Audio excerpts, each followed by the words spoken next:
Oh yeah, Spider-Man Across the Spider-Verse is the talk of the town. This movie's absolutely crushing it. Everyone loves this freaking thing. And rightfully so, because this movie blew everyone's minds, including mine. So I gotta talk about the spoilers here. Welcome to my spoiler talk. That is a spoiler warning. I can't think of any universe in which you haven't seen this movie yet, but just in case, if you haven't and you don't want it ruined for you, I suggest swinging the other way. But yeah, I know you've seen it and you want to hear about some spoilery discussions, so here we go. So this highly anticipated sequel actually starts out with Gwen Stacy. And we get this whole 20-minute prologue with just her and her story. With her and her dad and how she gets approached by the Spider Society. Which, man, I will say, that scene with her and her dad, where she takes off her mask and reveals her identity to him, and him still being the cop, he's like, no, you're still under arrest. I was like, dude, oh my god, that was tough to watch right in the beginning of the movie. Yeah, she is his own daughter, and he's still like, you're under arrest for the murder of Peter Parker. Oh my god. But then she gets taken away by Miguel O'Hara and Jessica Drew. That's the first 20 minutes. Then we catch up with Miles Morales, and he's fighting the Spot, which, alright, we get his whole backstory, because he is a lot more important in this movie than the trailers let on. He's actually a pretty prominent villain. It turns out he used to work for Alchemax. He worked on that whole collider that Kingpin was working on. He reveals that while he was working on it, he brought over that radioactive spider from another dimension, the one that ended up biting Miles. Which honestly really explains something from Into the Spider-Verse. When we see that spider in the first movie, it comes down and we see that it glitches a little bit. I thought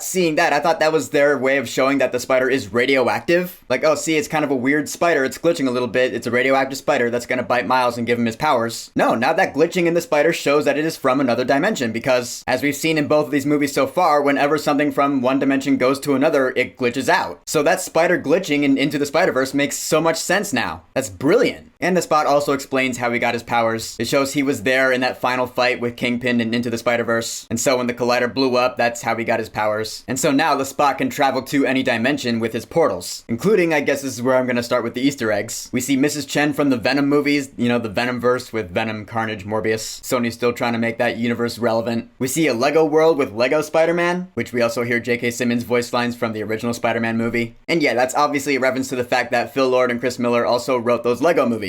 You gotta think with that, they must have had some sort of talk with Warner Brothers Studios about that, you know? Like, can we have that animation for one brief scene? Just that was so hilarious to see, cause it felt like the Lego movie. Eventually, Gwen Stacy shows up at Miles' place 45 minutes into the movie. That's what I mean, man, when I say that this movie has long setup. Again, it really takes its time to tell this complete story, and I love that. The whole, main plot and premise involving Gwen and Miles and Miguel and the whole Spider Society doesn't really pick up and get going until at least halfway through the movie. But we're all fine with it because the setup in the first half of the movie is so good. Miles' parents are way too controlling. Seriously, man, oh my god, they have all these problems with Gwen Stacy that should not be problems. I'll admit, it's really hard not to hate them in those scenes, I'm not gonna lie. Like, they hate that she doesn't speak Spanish, they hate that she calls them by their first names. They're too controlling. So a little over an hour into the movie, we finally leave to go on our multiversal quest. Turns out the Spot is in Mumbattan, home of Spider-Man India, who's voiced by Dopinder from Deadpool. He's pretty funny. He's making fun of the romantic tension between Gwen and Miles, and they're chasing the Spot, and it gets to the point where there's this electric barrier between the heroes and the Spot, and Miles is like, I'm trying something new, and he absorbs the energy from the barrier. I was like, oh, that's right from the PS5 Miles Morales game. That's awesome. I love that they brought that in. Also, I guess as long as we're talking about the games, the fact that Genki is playing that game on his PS5 in the dorm, that was a pretty funny Easter egg, and also pretty meta now that I think about it. Kind of like Mario playing the NES in the Mario movie. Hobie Brown's Spider-Punk, voiced by Daniel Kaluuya. He's a great character. He's really awesomely animated. He's all on paper cutouts all the time. His frame rate is always a lot lower than everyone else's. And you know, him being the rebellious punk, he's always against society all the time. An SJW if ever there was one. But I love this. When the Spot escapes and all this destruction is happening, we see on Gwen's little watch, she's like, there's an upcoming canon event, so tread lightly. I was like, okay. Right there, I knew exactly what was going on. The death of Spider-Man India's girlfriend's father is a canon event. It is something that needs to happen in order for this universe to stay intact. But Miles Morales doesn't know that yet, so he goes and saves the father. And right when he did, I was like, oh no, that's not good. I mean, it is good because he saved a life, but it's not good. There's that moral,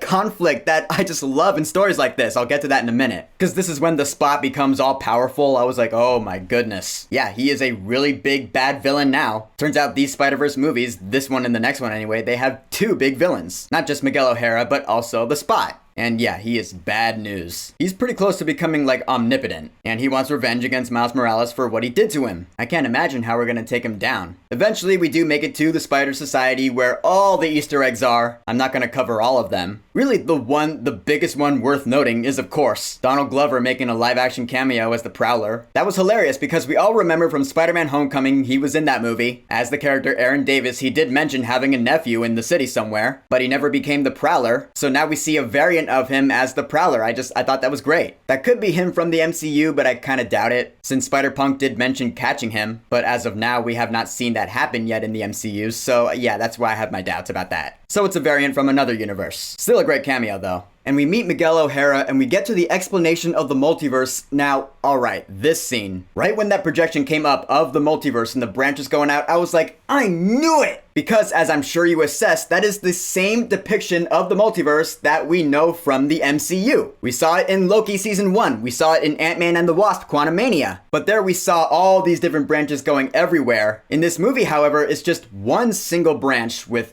branches coming out. Which I assess, okay, this is like the branch that is the Spider-Verse, There are a lot of other branches in the multiverse, but Sony only has the film rights to this one. That makes the most sense to me. And so we get the explanation of canon events. All these different Spider stories with similar events. Constants and variables. And one of these canon events that ties everyone together is the death of a police captain. And we see the stock footage from The Amazing Spider-Man with Andrew Garfield. That really brings it home. I was like, all right, kill two birds with one stone. Great way to make that universe part of this Spider-Verse and also help the story along. Constants and variables. Yes.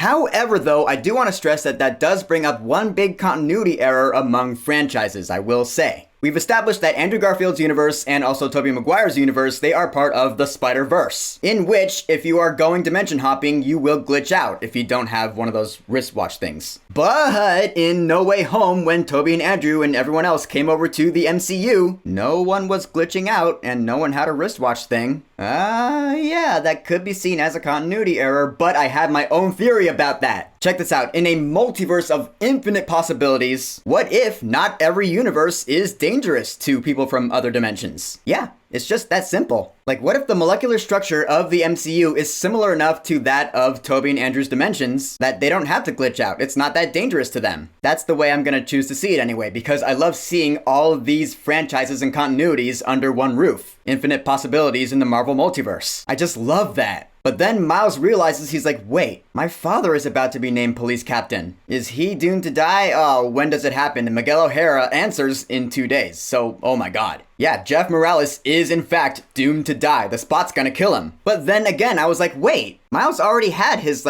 tragic death that defined his story arc in the first movie with Uncle Aaron. You mean to tell me that now he needs another one? Is that another continuity error? But I thought about every other Spider-Man that we've seen in cinema and elsewhere. They all have had more than one significant death in their stories. Tobey Maguire, he did have his Uncle Ben, but he later had Harry Osborn. Andrew Garfield, he had his Uncle Ben, but he also had George Stacy and later Gwen Stacy. Tom Holland, he did have his Uncle Ben, but we didn't see it, but he had Tony Stark and later his Aunt May. Insomniac Spider-Man had his Uncle Ben and later his Aunt May. See, they all have more than one important death in their stories. So I guess as far as canon events go, Spider-Man does need to have more than one important death impact his life. Which really is, I guess, the sucky price of being a webhead. Yeah, it sucks to be Spider-Man sometimes. And Miguel O'Hara is like, this is what is best for the multiverse. It is the same point that Doctor Strange had in No Way Home. In the grand calculus of the multiverse, their sacrifice means infinitely more than their lives. And Miles Morales is like, no, I'm not gonna let that slide. Come on, Miguel, have a heart. And so it is that same logic versus morality conflict that Spider-Man No Way Home had. And I love that. But really, in this movie, it's like what it's all about. It's the main point. It's the villain's main motivation. We learned that Miguel had a daughter, but she was taken away from him, so he tried to be like a father in another universe.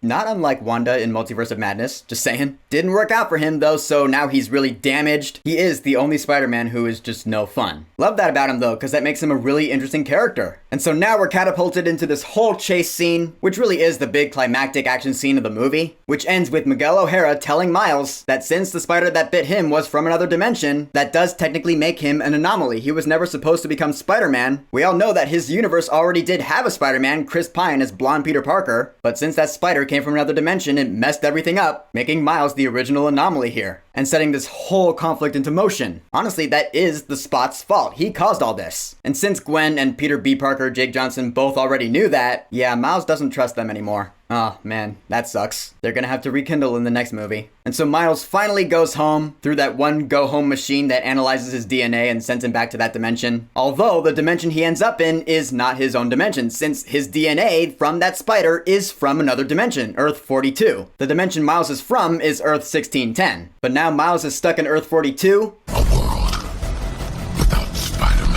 It's kind of like the bad Biff alternate future from Back to the Future Part 2. We see Uncle Aaron is still alive, Mahershala Ali came back to voice him, and we see that this universe's Miles G. Morales, is the Prowler, since he never got bit by the radioactive spider that was supposed to bite him. So now he's gone bad, and so now they have our hero Miles tied up to their punching bag. The Spot ends up in Earth 1610, where Miles is originally from. Bad news. Meanwhile, Gwen is sent back to her own universe for betraying Miguel, and the conversation she has with her father here, where he explains that he quit his job, I was like, okay, is that a canon event disrupted? Like, if he is no longer police captain, is he still doomed to die or not? Like, is it gonna matter? I don't know. I guess we'll see in part 3. And the movie ends with Gwen going, alright, we're gonna fix this. So she gets her band together of her, Spider-Bite, Amanda Stenberg, the side characters from Into the Spider-Verse, you know, Spider-Man Noir, Spider-Ham and Penny Parker, Spider-Punk, and of course, Peter B. Parker and his daughter Mayday. We're gonna solve this problem once and for all. You want in? And that's where the movie cuts off and it says to be continued. I was like,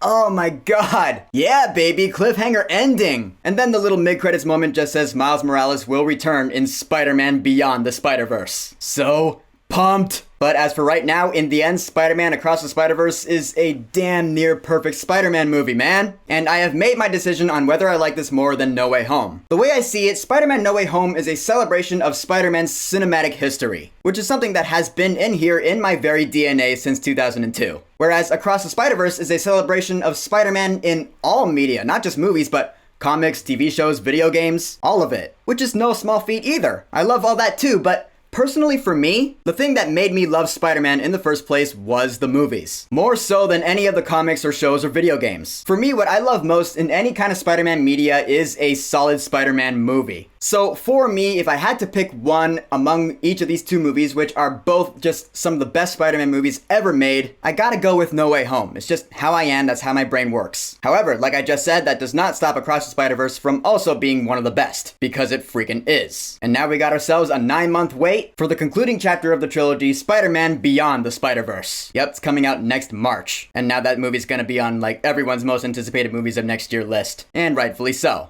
And so my question shall be, what are your theories and predictions for Spider-Man Beyond the Spider-Verse? What do you think's gonna happen? What Easter eggs do you think we might get that we possibly didn't get in Across the Spider-Verse? And do you think anyone's gonna die? What do you think will happen to Miguel O'Hara? Oh, and actually, this is my big question. This is something I've been asking a lot of people. Do you think this movie will catch up to the Mario movies numbers? Do you think it'll beat it? If you answer nothing else, answer that question, because I'm really curious about that. So whatever you think, go ahead and leave a comment.